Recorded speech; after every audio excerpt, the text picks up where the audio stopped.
This is Joe Duca, and you're watching The Break It Down Show. Man, I'm super excited to have you on. You're the second indie type movie based guest I've had on today. Earlier, we had on a guy from a movie called No Place, and he starred in the movie. His name is Benjamin Madrid. And what I wanted to say about indie movies is this. One, surprises can happen when you guys make your movies because not every unknown is known. There are sacrifices made to budget and time and all these things that, you know, multi-$100 million movies, they don't have these problems. They have other problems. But they're also, when you guys make movies, you're making it from, it's like more of a, not that they're not passion projects for those guys, but money is a bigger motive than it is necessarily in well, all we have is passion. We don't even have the camera. Yeah, exactly. I rented that. Don't drop that. Yeah. That belongs to my cousin's uncle's best friend's girlfriend.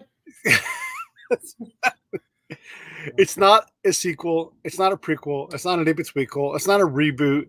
It's not a comic book movie. You know, like these are movies about passion. They're from the heart, from top to bottom. No one's getting paid what they deserve to get paid. You guys do it first and foremost because of the art. And I, if nobody else thanks you today, I'm going to do it. Thank you for making this movie. Thank you for giving people work and doing something that looked great, sounded great, felt great. I loved the movie. It's called Evergreen, everybody. I'll put the thing up here in the thing. And if you're wondering what to do, but I've been pitching everybody on, Joe. We're not going to theaters. Go to Amazon. Use the link that I provided. That helps me. That helps these guys. And watch this movie. If you want to watch it somewhere else, great.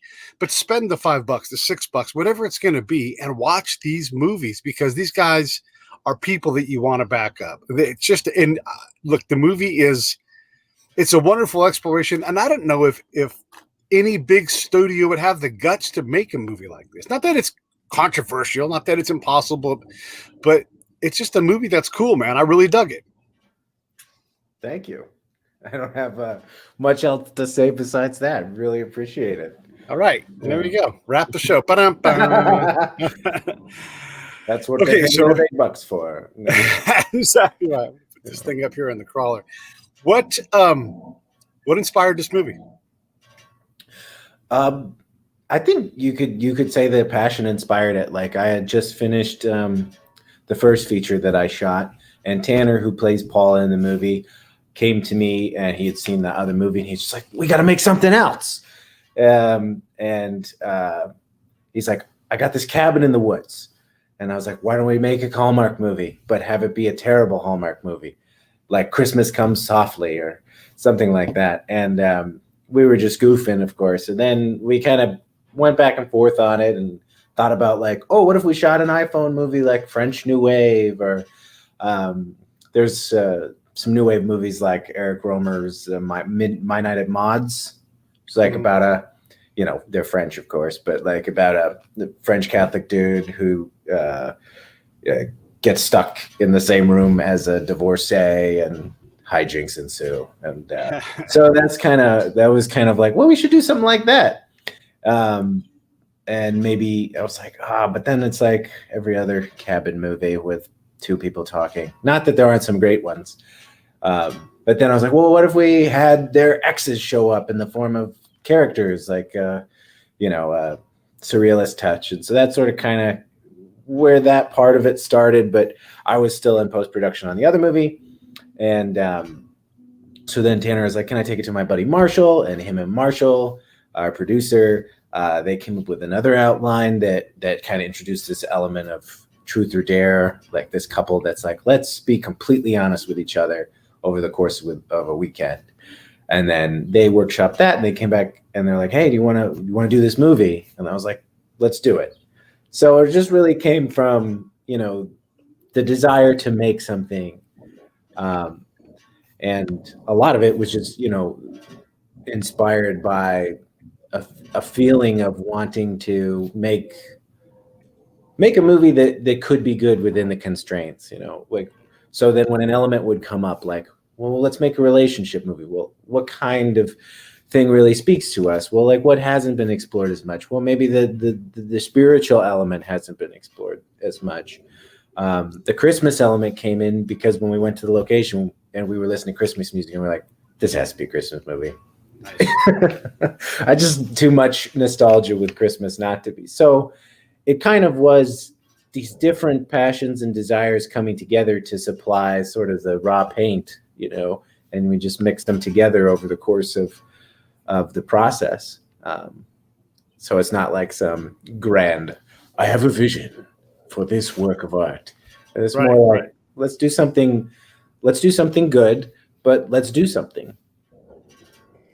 Oh, I love it. And you guys did do something. One of the things that's great about all movies is that they're all impossible projects. I mean, it sounds like at this point in your career, you've reached the point where it's no longer impossible. But I would still say movies are improbable. Even like, I mean, how many movies have the right names behind them and still don't get made for years and years, if ever? You know, like Moneyball was a project that just could not get off of, and then when they do, it can be like, well, you know what? It was good. We waited. We got it done right, you know? Yeah. We got Aaron Sorkin to rewrite. Right. How often do you get Steve Zalian rewritten by Aaron Sorkin? Yeah. Second time today that Sorkin was brought in because of what he does well. That was brought up earlier today in our show with Benjamin. I wanted to mention too, David Bianchi has been on the show before, and you cast him in the movie. Let's talk a little. Let's give him a little bit of love because he is an interesting dude, and boy, does he gives you. He's like a Swiss Army knife in terms of acting and what he can bring. Oh, he's a great actor, an even better friend, a jack of all trades. He actually was a lot of help on my other film. You know, he brings a level of commitment and passion to a project that is just so fun, professional, elevates your material. But it's kind of a funny story how he got involved in it. He's my neighbor where I was living in LA. You know, there's one of those apartment complexes where there's like the Twilight Zone mirror image of that on the other side, and you're like, where did I go? And he lived in the same apartment on the other side, 210-2, and I lived on 210-1. And so my mail would sometimes go there. And we had talked film a couple times, and I had seen his work, and he brought me my mail one day, and I was like, do you want to be in a movie? And he was like, well, are you any good? And I was like, well, let me show you my other stuff. So that was kind of how it was, you know. And then he's like, okay, let's do this. And, you know, we had the script, but then he just brought so much more to it through the rehearsal process. And for me, it was fun too, because, you know, Dave typically plays a sort of intense character a lot of his work. And so I was kind of interested in showing a more sensitive side or more restrained side or you know, playing with things that just getting different looks, you know, and that was a lot of fun. So definitely hire Dave, everyone out there. Yeah, and if you're looking on the screen, there's David Bianchi's episode, and intensity is a great way to describe who he is, how he does it. He actually came on and read a poem he wrote about George Floyd and not being able to breathe. And obviously when someone is impassioned and they, you know, have any kind of strength in poetry and can perform it, you know, you're left with a reality it's uncomfortable, as the George Floyd story should be uncomfortable for people, because you know, that's not what anybody wants. But you get a real sampling of what he brings to a movie, and it's interesting. So just like neighbors, like, oh hey, we hang out, you know, whatever. But you guys weren't even really friends. This is like a happenstance meeting. Were you aware that he existed before you guys got on this venture? Yeah, I mean, I had bumped into him in the parking lot before on his phone, being all producery, and so I'd asked his advice on when I started writing and trying to put something together initially on my first project. I had come to him for guidance, and then we'd sort of just kind of run into each other, and be like, hey man, and keep going. And then it was just like, oh, this would be a great opportunity to do something with Dave. So and then subsequently became friends through that. When people do their own movies, they are typically multi-hatted. You, of course, fit the bill there, director, writer, that kind of thing. Why is it that in these cases, it's not director, writer, lead actor? You know, it's always these behind the scene things. You don't take a big hunk of the acting cake for yourself. Why is that? What is that about indie films when that's often the thing? Well, I think usually when you're talking about an indie situation, you're talking about if you want to direct, for example, like you're talking about probably your first time really dealing with the managerial side. Directing is a lot of it is managing. You cast well, and you might have some directing notes, some camera notes, but if you hire properly, it's much more collaborative. That being said, you are in charge of a lot of moving parts. So I think, for me, I did, came from an acting background, theater background. But I always sort of felt, and I had a little part in my first movie, but for me, it's like, you want to nail it to the wall. And if you're worrying about, when also on an indie film, you're worrying about things that you wouldn't worry about. It's easier on some level, it's easier for Mel Gibson or Clint Eastwood or somebody like that to be in their own movie, or even Joseph Gordon-Levitt, when you've got somebody that can bring you a monitor when you're done with a take, and you've got everybody's doing their job, not when you're like, hey, somebody forgot the tacos. What are we going to do? It's like, so you have to have the bandwidth to be able to deal with a lot of hats. And that's just one that I think is really tough to be switching back and forth when you're in charge of something that, if a little thing goes wrong, it's your whole project. There's no backup quarterback for a lot of things. So yeah, I love it. Be willing to back up, And one of the joys of doing your own project, whether a movie or a podcast that goes around the road, is that sometimes the gardeners are in the backyard when you record, and you just have to kind of persevere. Today we have the blower guy next door. So I thought that was like part of your sound effects. Yeah. You got a guy in the corner going, yeah, make it realistic. The question I wanted to ask, and I asked this of a lot of guys who have to do their own things, you have to put on more hats than you have time and budget for. Like you have to. What are some of the hats that you would like to, or let me ask this a different way. What are some of the hats that you've been able to give away to other people because you now can afford to, because you've got some budget and a track record of doing this, even if it's, not a lengthy 70 movie back, you're getting money for doing this now. And then what are some of the hats you'd like to get rid of? Because, it's like, just Jesus, I've got so much to do.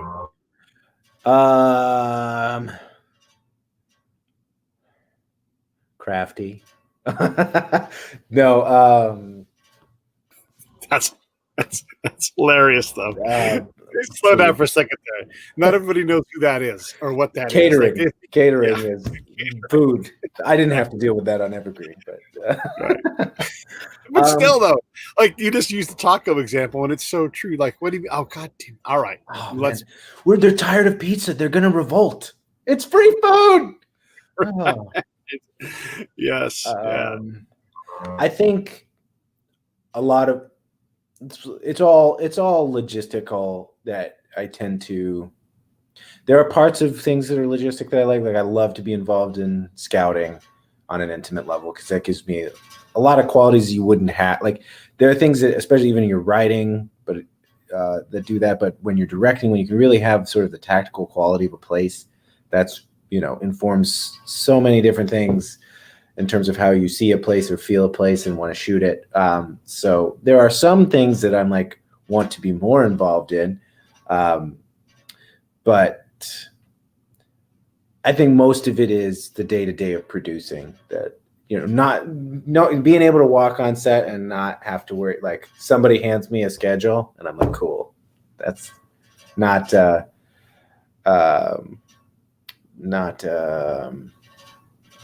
what you're gonna say.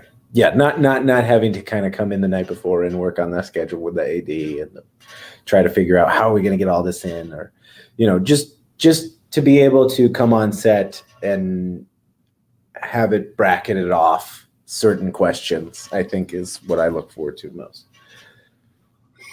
Yeah, it's a great answer. I mean, because there are just so many things that a director and, ultimately a producer has to worry about. I just had Tony Toast on a couple of weeks back, but the podcast version dropped this week. And he was talking about like one of the people he didn't appreciate before he really got in and started making TV shows and everything is the prop person. You know, like you're like, yeah, we're going to set this in the 20s, and there's this scene where this guy's going to throw up a hair wax can, and the other guy's going to shoot it, bang, real fast.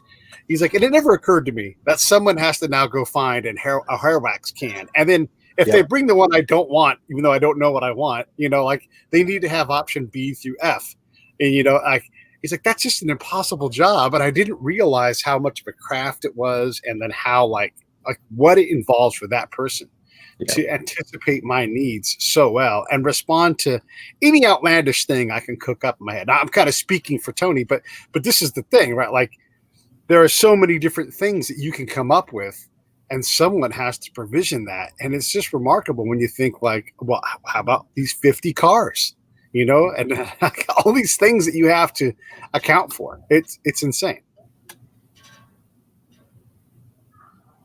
So I guess my question about that is as you look at your movie and you try to put it together in your head, are you conscious of these things in terms of like, okay, I'm not going to get fancy here. We're going to write a movie that doesn't have a lot of extras. Are you writing with a budget in mind, or are you writing this movie with some other kind of purpose? Oh, totally. I think the best line producer, the best person in charge of the budget is the writer. You can make a decision that costs a ton of money, or you could make a decision that doesn't cost anything. I even think about setups. You know, if we're changing location, is this gonna add more time to the schedule, and we're not going to be able to get it? So I like to place those constraints in advance so that they don't come later when you've made a creative commitment that you have to compromise on. I like to make the sort of the banks of the river up front so that you just can flow inside that, play inside the game that you create, because you always have constraints, and I always like to get out in front of them in that way. Yeah, no, it's smart. It's smart. Then as you look at these constraints and trying to limit everything, you're also looking at like the full package.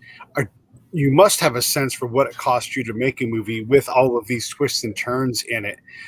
Time-wise, too, you're like, that's going to take us 3 weeks, and it's going to take us $2 million, or whatever that number is. I'm just making stuff up here. But do you have a pretty good eye for that, or do you need to sit down and go through it? What is your process to figure out how long what this thing's actually going to cost? Because for example, on my first feature, I was like a producer on this one, not as much, more of a co-producer on this one, but those kind of experiences give you a lot of insight into how much something's going to cost, because you've written a check for it. You're like, oh, okay, yeah, that's how much a day costs, or how much, so I wouldn't say I'm any kind of expert, but I'm usually fairly cognizant of how feasible something is, how much it's going to be roughly, or how long it's going to take. When you sit in front of someone who's going to invest in your movie and you pitch this movie, what does that sound like? Because I can do a terrible job of pitching it and not get any money. I'd be like, a couple goes and are honest with each other, and the movie's just uncomfortable because you're watching a fight the entire movie, even though it's not exactly that. But that's how I would sort of pitch this thing. But I'm not a professional producer pitcher. I wouldn't necessarily take that hat myself. I mean, since we sort of made this ourselves, it wasn't something that I had to do so much. But, I would definitely kind of say that it's, kind of a throwback to 70s era filmmaking, and sort of like an anti-Hallmark movie. Like, what if you took the Hallmark model that you're familiar with and put real people in it? I think one of the funniest things about Hallmark movies is it's always like, they go back to the small town and realize that the evil of soulless corporate cookie cutter mall, or she's got to stop the something being bulldozed, and it's like, oh, the small town is full of charm and light and real people. Meanwhile, they're in a corporate soulless movie. So just trying to appeal to people that like a certain kind of, saying that it's like a Duplass Brothers movie or something like that. But at the end of the day, it kind of is. I don't think I would. I don't think I have a great pitch for it. Yeah. You don't need to. You pitched yourself, you know. So there is that. Yeah. And to be honest, like if Hallmark came to you and I and said, Pete, you're such a good producer of things. Why don't you and Joe make a Hallmark movie for us? We would be like, yeah, okay, let's do it. You know, Yeah, like totally. you No got to get question. paid. Absolutely. There's a funny rule. I think it's Hallmark, could be Lifetime, could be both. You cannot have a scene in a bowling alley. That's an instant no. They won't let you do it. And who knows why, but that comes from an actor friend of mine who's been in a lot of those movies. And he's like, I don't know what it is, but they don't like that. Okay, so religion is a character in this movie, or at least a part of a character that is it's not so risque anymore or anything, but it doesn't come across as this wholesome kind of thing. It kind of comes across as a bit of a character flaw, if I was going to portray it, because this person's sort of, I don't know. I mean, the main character has this religious requirement that's kind of unrealistic given where he's at in his relationship and everything else. Well, yeah, I think it depends on your point of view. I think the tough part is he kind of pursues that commitment in an unfair way. You know, I wouldn't. It's sort of examining someone who is failing to live up to what he believes, and how the consequences that has, and sort of learning to forgive oneself through that. Because conversely, you know, with Gina, there's sort of a returning to the parts of it that were meaningful to her by the end, or seeking to sort of reclaim that in herself. So I think the religious element is more an exploration of how faith affect, how the way that people internalize their faith can shape them in a lot of ways for good, or how they respond to it, or for, you know, to do it in the wrong way, I suppose. But I don't necessarily think that it's unrealistic to live the way that Paul wants to, but I don't think he's being honest with himself about it. You know, I think he's being unfair to Gina about his limits, and, you know, putting himself in a situation where he's going to be hypocritical and be hurtful as a result. Let's talk a little bit about Tanner, who plays Paul, the lead character. He's pretty easy to hate, you know, like it's hard to, he's one of those, he did such a great job. And I mean this in a complimentary way, 100%.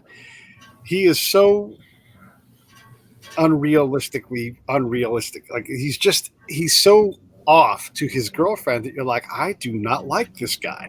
Gina, don't do it. You know, which is an absolute credit to his acting, because I'm sure he's a wonderful dude in real life, but it's just it was interesting to see him. I call it like doing the Glenn Close thing, where like, I don't like Glenn Close because she played in Fatal Attraction. I don't like that lady at all. Mm-hmm. But you know, she's acting, but she was so good at acting that you're like, I can't trust this Paul guy, you know. And Tanner and Paul, are they the same person? He really did it. Yeah, he's a very talented guy. I don't think they're the same guy at all, but that's a credit to him. But I think that's a hallmark of being a great actor, is taking the role on and really creating that emotional value. You know, I'm really big on affect over effect. Like, he would show up, and the more he would open his mouth, the more I'm just like, this guy. I mean, you know, it was really working in that negative Hallmark kind of way, the mirror image of the Hallmark movie. He wasn't this charming, you know, flashing in the winning smile. Oh, I just stayed in town and became the handyman. You know, like I paint portraits and stuff. Like, he wasn't that guy. Yeah, no, it was important to me to have characters who were flawed in a real way. And I think it was a fine line with Paul, because I have a lot of sympathy for him. But, you know, and I think ultimately when you find out what it is that he's hiding, as it were, I think that there comes a degree of understanding for that person. that's always what we were after, was this, two broken people trying to work it out. And however unlikable he might come across to some people, it's ultimately, he's a person that's been through some things. Yeah, for sure. And you can sense that there's like the dam is breaking on his maturity and he's going to reach a new level. But that couple had some things to work through to sort it out. I don't want to give away the movie too much, but let's talk about the Gina. I've got an airplane flying overhead. Let's talk about the Gina character and her side of it, because she also brings quite a bit of stuff to this that they have to work out. That was played by Amanda Maddox. And talk about putting her in the role. I know Tanner came to you and said, let's make a movie. But what about Amanda? How did she get involved in the project? Our producer, Marshall, played soccer on like a local weekend kind of team, and had been familiar with her. And so he reached out and said, you want to send us a tape? And she sent us a tape, and we were pretty much like, yep, that's Gina. Yeah, she just had a sense of the character that was, and what she brought to it, and a lot of similar things. That she just kind of understood the story and understood who that person was. In Hallmark movies, it snows beautifully and pleasantly. It's never like the snowplow comes by and buries your car. No one ever gets stuck, slides off into a ditch. There's no wind. It's just weather you can wear a sweater to. Yeah. When you guys took on the weather, because I'm assuming you guys filmed this in the cold, in the actual snow. Yeah, that wasn't a Christmas time. Right. December, the first part of December was when we filmed it. Yeah. And how was that? Did that present any challenges when you guys did scenes that involved the outside? Oh yeah. I mean, it was freezing cold. At one point the camera got too cold.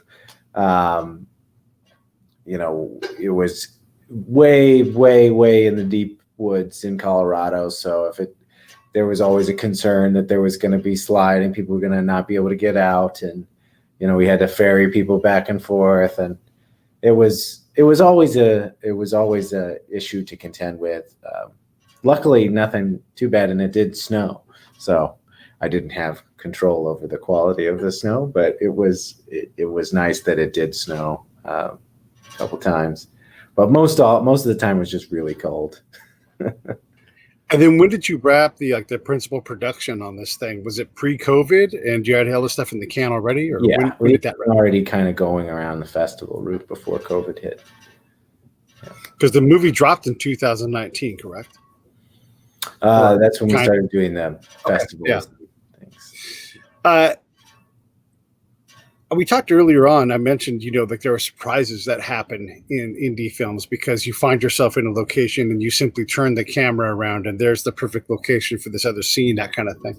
What were some of those things that were realized in the middle of production that wouldn't have happened otherwise? The going around in the town, Tanner and I had spent time in the town and we just really liked it. So we were just like we got to shoot something in the town. We didn't find the church until like 3 or 4 days before my brother found that location. There was a lot of things like that where we had to improvise because, that shot isn't going to work. Or initially in the script, they were going to go skiing, but then that wasn't going to work. So we had to pretend, had to have them do a game where they pretended they were going skiing. And what else? A lot of times there's scenes that come later in editing. Like we had shot sort of a surreal, there's a scene where Paul is sort of remembering when he and Gina got together. And initially that was like a scene that was shot surreally. And it just didn't quite work that way, the way we shot it. But then we're like, what if we just do it as a voiceover with like a radio play? And so there's a lot of things like that, or, improvisation. There was a tree, there wasn't a tree to decorate. So, or one outside. So there was like a half cut down tree, or we wanted to make a snowman. There wasn't a snowman. So they like piled up a bunch of snow, put Snow hump. on snow hump. Yeah. Things like that. But that's great. I mean, because I saw the Christmas tree and I thought, what a curious choice to do this half cut down thing. And, you know, I thought that was actually part of the story as it was drafted, but to find out that came on the back end. That was just the only tree around. I was like, well, play it off like this is not what you wanted. And, you know. But it fits the weekend. It's like this, you know, you have a vision of this Christmas tree in your head, but what you get is this, you know, someone else's, the remains of what wasn't the Christmas tree. Yep. I love it. I love it. When the Amanda and I gotta get their names right here, so I can pull my note up here. When Amanda and Tanner are together on screen, did you see anything surprising from them in terms of chemistry or what they were able to do? What did you see through the director's lens?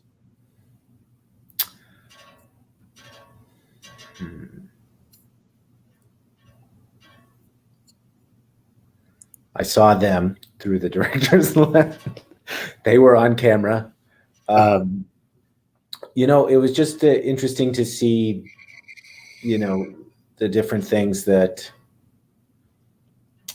they brought out of each other in terms of what dynamic that they had initially, and when we were shooting, just the different, like the sort of way that they played off of each other's pain, and they were kind of sensitive to each other, like kind of leaning into like, oh, these people know how to what thread to pull sort of naturally, and then it, you know, and sort of leaning into, they had that sort of, the relationship sort of rested on this playfulness that concealed a lot of hurt and resentment in the story, and that kind of came out of rehearsal, that was like something that they discovered, and that the sort of kind of underlying knowing that it's not quite right, but not knowing why, and end up having it be that lack of transparency, you know. I may have just talked around the issue there, but that I think, you know, that's a tough question to answer, because there's so much that two people bring to the table that you're always surprised by a choice. And I think, particularly, you know, when people are swinging for the fences. And I think I was really, especially in like the final scene, there was such a vulnerability there between the two of them that you know, it's moments like that that stick with you when you're directing. What you're getting it kind of sort of like why I asked the question the way I did, and what I'm trying to get to is we got there, and it's the look, they're pros, you're a pro, but you're asking them to act on feelings that we've all had, we've all experienced, you know, betrayal or our own shortcomings in terms of relationships, or you have to dredge these feelings up. I mean, depending on the actor, but you have to like really go, what does this feel like? You know, what emotion is this? You know, and really their job is to get to the essence of it. And then your job is to shove them and shove them and shove them to really do all of it and not be afraid. And I know, again, you guys are all pros. You know how to do this, but it does take some courage on your part to ask them to go and break open these wounds potentially. I mean, you know, there's certain roles. Like we had a guy on who played Suge Knight a whole lot. And he's like, yeah, I got to be careful about accessing that character because there's potentially damage, because he looks just like him, so he gets cast as him all the time, and so he's got to play this maniacal thug who, you know, harms people, and he's like, I don't want to be that guy, but I get paid to be that guy. So, you know, we have these things, these costs to doing any kind of role. How cognizant are you of that? And then what is your, I mean, obviously you got a movie to make, but it's not as simple as that, I don't think. Well, I'm always aware of, like, I like to spend a lot of time with the cast beforehand so that I know them as people and know what kind of motivates them, what makes them uncomfortable, what's a place that I don't want them to have to go through to get what they need to get, I'm not a huge fan of psychologically manipulating your actors or like to shoot a gun off in their hair, in their face to get them scared. Not like William Friedkin stuff. Yeah. So for me, it's much more about like learning their particular acting styles and the language and the things that they respond to, and trying to supply them with the things that they need. If they need anything from me, to sort of be ready with that. But a lot of it comes from just spending a lot of time in rehearsals and building that trust, so that, it's important to me that you establish this sense of, that your actors know that you're there, you have their best interests. I don't necessarily like the model that's confrontational, or that you're using too much of reality or their discomfort in reality to get them there. More, it's like, let's get to a place where we can make believe. Let's get to a place where we're safe to do that, and not have to do extreme odd artsy things to get these performances. But I think, a lot of it is trust, and I try to be fairly even keeled. Not super.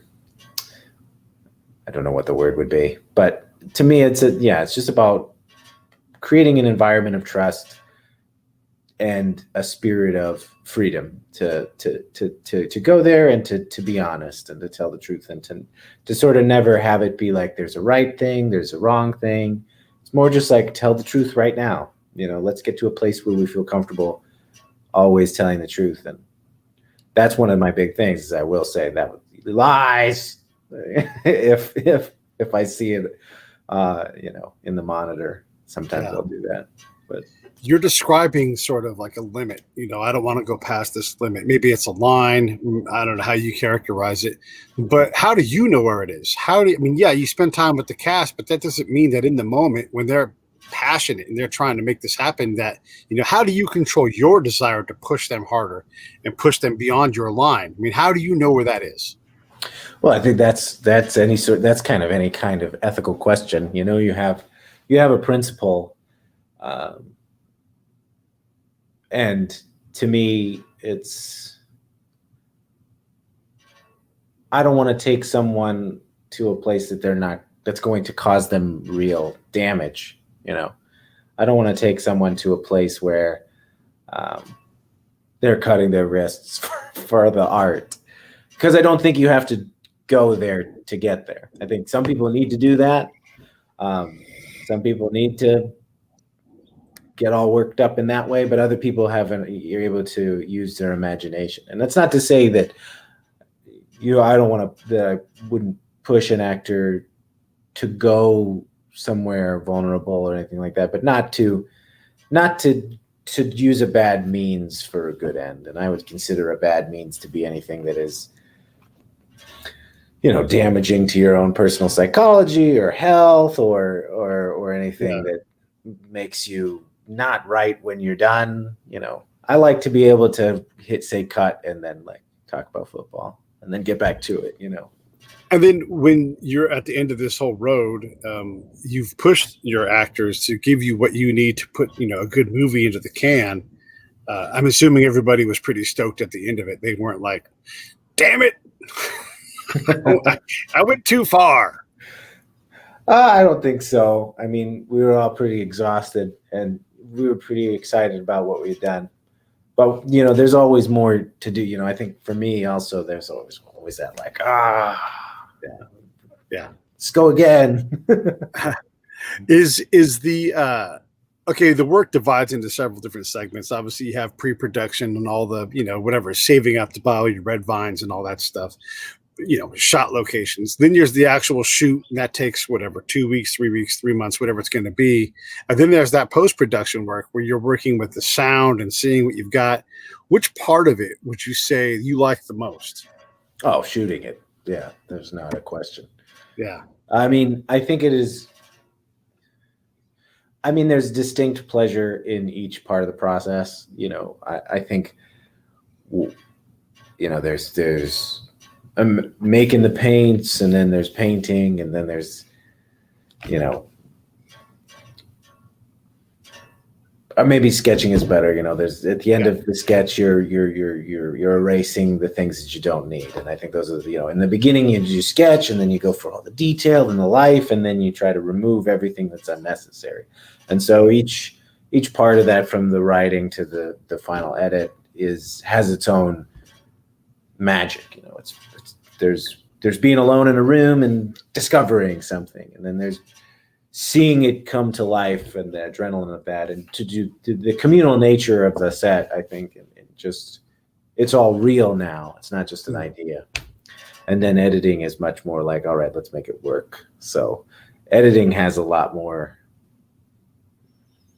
attrition in it. It's not exciting all the time. It's a lot of, let's try it this way, let's try it that way, let's smooth this, or, you know. And editing has also the worst part of the whole process, which is when you first, every director who ever lived, the first time they saw a cut of their movie was like, I'm a hack. I need to kill myself. Yes. You know? I love it. Yes. So if you don't hate your first cut, I don't think you can really be a director. So that's like the worst part, is like, no, what have I done? I've wasted my life. But then as things come together over the course of it, there's magic to it, and there's a special kind of relief when you lock finally. You're like, okay. And I think it's a lot of fun to, like, especially in an independent context where you really have to get creative. You know, it's like always, so it's great to see the things that came together and worked perfectly, but in order to make a good indie film, there's a lot of times where you're like, nothing worked there. What do we do? Right. Okay, we got sound. Can we reshoot something? What can we use? Yeah. How can we re-envision what we have? How can we make this good? You know, and that's hard too, when you let go of your idea of what something needs to be, and you sort of discover what the work itself is telling you it wants to be. Yeah. And when you have two good parts and they just won't go together, you're like, interlude? What are we doing? Sequence. Let's just have them slow dance real quick. Musical interlude. What did you pick up? What made you a better writer director after this movie? Because everything for years and years, decades, you're going to learn every time you do this. So what did you learn this time? I mean, there's I think I learned something in every phase. This one was a lot about just the greatness of collaboration, and how to collaborate better, learning how to speak different languages, work within different constraints. You know, instead of a top-down model, learning a more like, how do we do this as a democracy? How do we come to a common vision? I think that was the best lesson that I learned from it, is just learning how to navigate a lot of different voices and try to synthesize them into a common vision. Yeah, that's a great way to put that. Sometimes you're always the director, you're always the producer, or whichever role it is that you're going to be. You can always make the shot or call the shot, but sometimes you need to see what the group has to say. Like that, you know, when you're talking about like, I'm a hack, you're usually in a dark room by yourself editing, you know. Maybe your best friend's next to you, and you do need that voice where they're like, it isn't that bad. Let's just look at these things, you know. So you need those other people no matter what. So yeah, sure, you can always make the call, and it's your call to make, but that learning how to be comfortable with someone else's approach or someone else's point of view, not to the point of holding you back, but to the point of creating an opportunity to really make this thing better than the sum of its parts. That's a powerful lesson. I think we all in these creative spaces are trying to do that. How do I run this thing, lead it, but not be a tyrant, and allow greatness to show up and realize it when it does? Yeah. Never think that you know the answer, you know? Right. Yeah. Yeah. Or know If what you you're don't know, as Plato would say, or Socrates, or whoever. right. Somebody in a toga. When I work on these, I should probably wear a toga more when I'm making these decisions too. But when I'm doing these creative endeavors, if I'm like, no, instant no, and I'm like, I've learned to go in my head, I'm like, okay, that's an instant no, and that's a mark on you. Slow down. You may still say no, but that instant rejection is for me a sign that I didn't even take this idea seriously. I didn't even contemplate it. Yeah. And it's fine to say no to that thing, but it's not fine for me as when I produce my things to just out of hand reject something unless it's very specific. Like I know that costs money, I know that costs time, and these are things I have. These are constrained things. No real question there, just kind of bringing that. Oh no, that's quite all right. Gives me a chance to drink my coffee. Oh yes, of course. All right, so look, we're about 50 minutes or so into this thing. What I want to ask you now is, what's next, man? I mean, Evergreen was cool. I dug it, and I know that Tanner's going to show up. Wait, hold on, is that his name? Tanner, is it Paul? I get him. I can't get that guy's name right. When Tanner shows up at your door, like, let's make something else. Surely you have something you've already been thinking about because this movie has been, I'm doing quoted fingers, done for quite some time now. Yeah, I mean, part of it is trying to, I would love to be able to move into sort of episodic stuff and get some chances to do that. But in terms of other projects, Tanner and I have actually been developing a sequel to this movie. So we've been working on that, and I have a couple other scripts in mind, but I'm looking to get something off the ground this year because I'm just itching to get back in the game, but nothing in the docket yet. Right, however, if anybody wants a director for hire, I will do it. I love it. Not always desperate. Did you see a couple years ago The Invitation, that movie? Was that black and white? No, it was a color movie, but there was really important color. It was red. Anyhow, I'll just keep this short. But basically, a bunch of guests get invited to a dinner in the Hollywood Hills, and it's just kind of the same pace as your movie. So whenever I get a movie that kind of goes this pace, I'm like, is everybody about to get murdered? Because there's a version of Evergreen where he like looks up in there and then it's a ghost and she eats his face. And yeah, is that true? I can neither confirm nor deny. No, because I hope so. But I just remember thinking the premise. I'm like, actually, well, there's some shots in it that are like way more influenced by like my love of noir or something like that. And I was like, sometimes I would look and be like, is this a horror film? Yeah, right. It's an emotionally horrible film. Yeah. The monster is inside us. That's right. Yes, I've released my emotions, and my emotions are the monster. Nothing more terrifying. I'd take a monster over a weekend like that. It's an uncomfortable weekend. I'd rather fight a werewolf. It's what makes the movie great, though. I mean, if you want to have watch a couple go through some shit in a movie, Evergreen is the answer. Let me put the link up. Everybody should check out Evergreen on Amazon. This is the answer for all of your childhood trauma being dredged up. That's right. This is what how you need in COVID. This is how you make a bad premise to go on a vacation with your lover. Like, let's tell each other the total truth. It's a horrible thing to do. No. It's yeah. I mean, it's a great ride. It also kind of reminded me of Indecent Proposal, in that they're this couple on the edge of something, and they test their relationship. And that is like, it doesn't matter. I'm not going to spoil the end of the movie, but that doesn't matter what happens at the end. What matters what happens in the middle. Like that's it. That's the grist right there.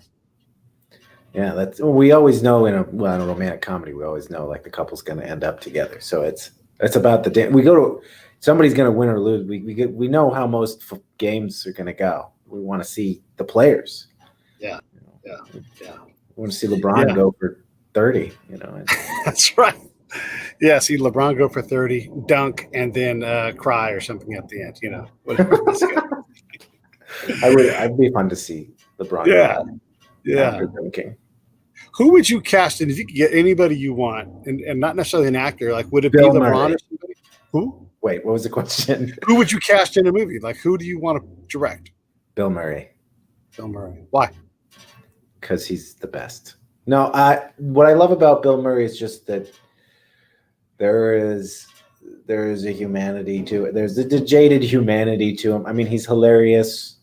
I mean, Groundhog Day is one of my favorite movies, but there's just something about how he sees the world that has always, vibed with me. Though conversely, Tom Cruise. Yeah, Mr. Just called The Run.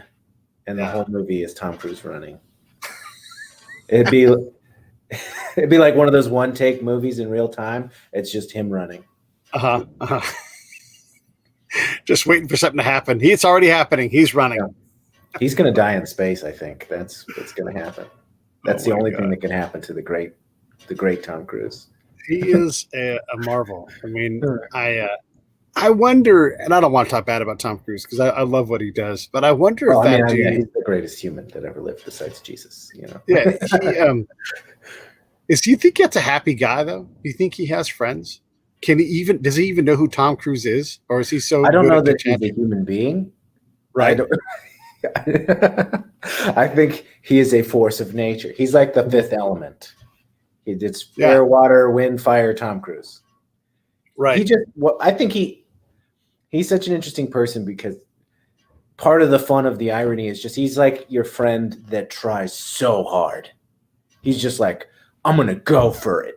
150,000,000%. And you're like, this is just foosball, man. But I admire that. I've been prepping for 16 weeks to play this game. I will play foosball. This is amazing. You're like, Tom. That's right. You dropped some of your Adderall there, buddy. I don't. Yeah. I mean, God bless, because he does incredible things. He learns how to fly a helicopter at a high level because it requires it. He learns how to sword fight because it requires it. And it's incredible to be that detached from a regular life. And I mean this in the best possible way, that you can focus on these things to the degree that he does, because I couldn't do it. I'd be like, come on, Jesus Christ, I'm going to go get a milkshake. He never has a milkshake. No, just his commitment to excellence is just really admirable. And I just think he's a fascinating human being. It'd be fun to do something with him. But the last thing he'd ever do is a Mindy movie. Hey, you know what? It's like, are we gonna be in a house in a volcano? Like, yes. We are. We'll build a special house for the volcano. And then you and Nicole Kidman and Katie Holmes can show up. And then all of your exes will show up. What about Mimi Rogers? Got to have Mimi Rogers in there. All of them. He goes into the volcano house. And then all of his exes show up. And he has to run from them. But there's nowhere to run because lava. The floor is lava. Can he all of a sudden attach and it's like Mecha Cruise? And they all come out together. 5 parts as one. His exes come together and... Yes. Yeah. Show me the money. I don't know. Off the rails. See, that's the thing. Just when you think of Tom Cruise, it's just childhood delight. Yeah. So Bill Murray.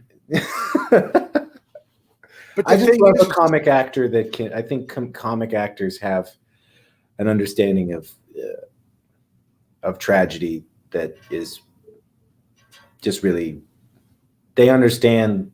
They're usually drawn to humor as a way of the desire to make someone laugh.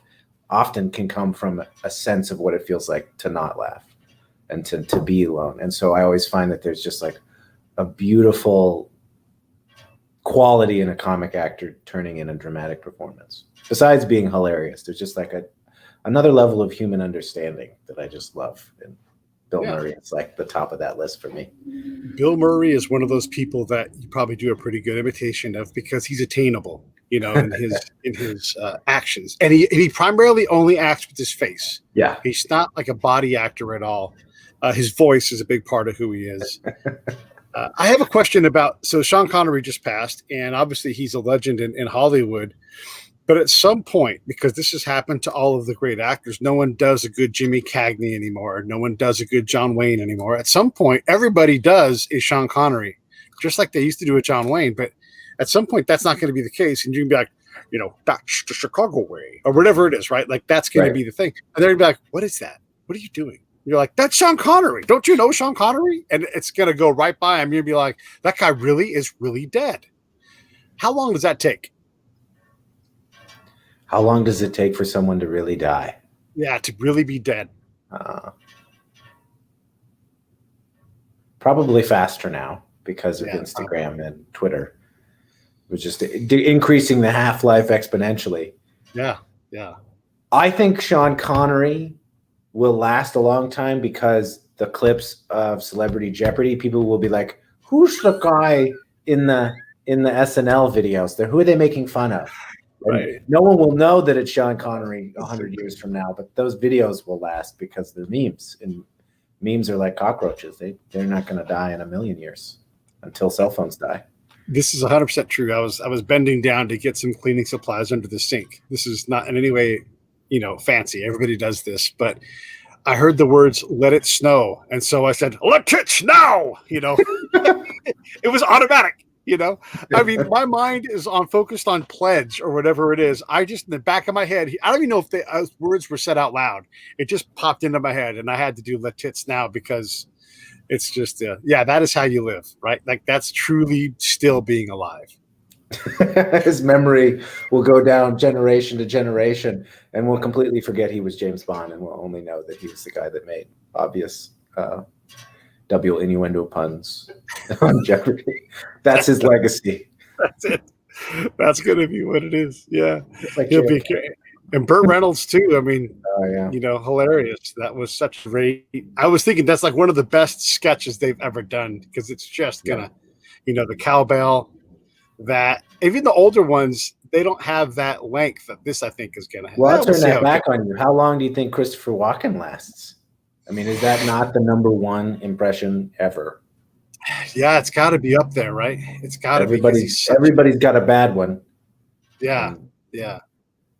One of the things too, because cinema and TV performance and acting has evolved, it's not like the stage brought to a screen, and so you don't have people talking like they used to in the early 1900s. They're like, like, sit here, Marge. Yeah, no one does that anymore. You dirty rat! I'm gonna slip you my lip for a Harlem Sunset, pal. Yeah, no one would talk like that anymore. I mean, there's a modern form of that, I'm sure, but I can't think of what it is. No. Can you imagine if one of those guys was your friend and you're like, dude, do you really talk like this? I think that's probably what it's like to be Nicolas Cage's friend. Oh man. Yeah. Yeah.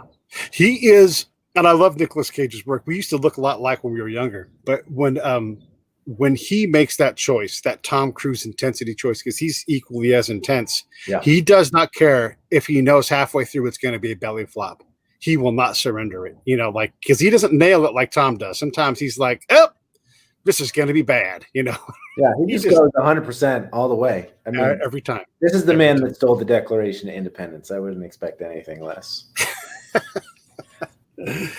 Well, listen, man, it's been awesome chatting with you. I really appreciate it. Everybody check out Evergreen. The link is there on the show if you're watching live. And if you're going to watch, or if you're going to listen on the podcast side, I'll put the link into the show notes. But listen, I appreciate you coming on and chatting with me about movies and everything. It's such an honor to have you guys who are figuring it out. Like, this is your dream and you're doing it. And it's wonderful to explore that with you because we don't all get to do this. We don't all have it's not, and I don't know if you know this, it's not always comfortable doing what you love to do. Sometimes it's terrifying. Nope. Most of the time it sucks. But